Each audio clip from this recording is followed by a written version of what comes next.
Di ba na yun? Masama yun. Masama din naman ng sira ng laruan eh. Bakit sinasabi mo masama yun? Ba't isa pa lang yung tenga? Hindi ba niya alam? Kasi, tingnan mo isa lang din, di ba nagsiselfone siya, hindi naman kita, di ba yung isang tenga? Oo nga, ano. Yung nanay niya, hindi marunong. Adit nanay. Adit cellphone nanay. Adik siya sa cellphone. Ate, drawing mo din nanay. Sige, idadrawing ko sila parehas.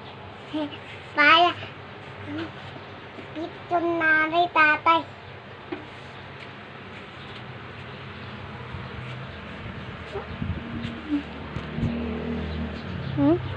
Malapit na palang maging kamukha ng tatay niya eh.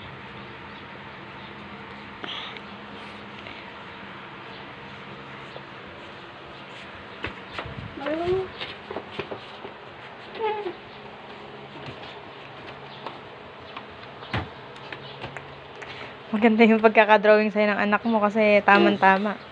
Nagse-cellphone. Siyempre, may dinodrawing eh. Di ba na yan? No. Galing oh. Galing mag-drawing.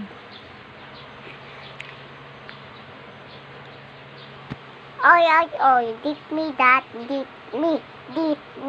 Nang get me. Sabi mo muna ng diretso. Dip me that. Huwag get me. Bakit may yun awat? Sipon tatay. Gawa po ni tatay oh. Kamukhang kamukha. Bakit siya malapa? Hindi pa nga ako tapos eh. Natubot. Dito ito oh.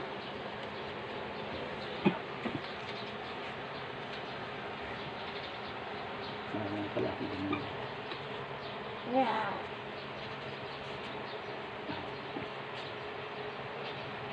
Pati pala yung design ng t-shirt mo, kukopyahin eh. Baka pati design ng brief ko, okay. Mag-drawing ka rin, anak. Marunong din si Nael. Bigyan nyo nga to ng bond paper. Saka ano, mamaya.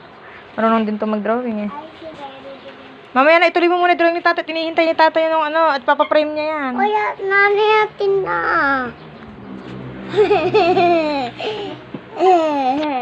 Tingnan mo yung drawing ni ate. Tingnan mo, mag-practice ka na yan. Tingnan mo yung drawing niya kung paano siya mag-drawing. iPhone. Naka-iPhone tatay mo. Hindi naman naka-iPhone tatay mo. Walang maniniwala dyan. Wala namang iPhone tatay mo. Mahirap lang ako. Mahirap lang. Pang manyaman lang yun. Naniyatin na. Dipmida. Gusto mo. Dipmida.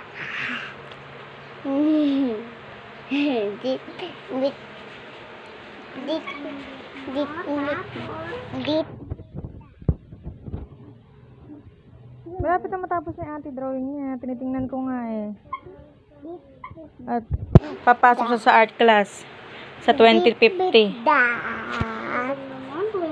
Dipmida. Lapit na yun. 30 years na lang. Naniyatin na.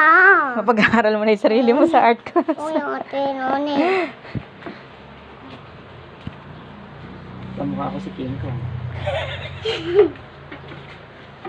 Diba? Wait lang nga, kulayan ko na. Sige, kalayan mo. Wait ate. Para si Dagul nga eh. Nasa gawing bulilit. Naniyatin si Dabon. Si Dabon. Pero mag-epan. Dali na.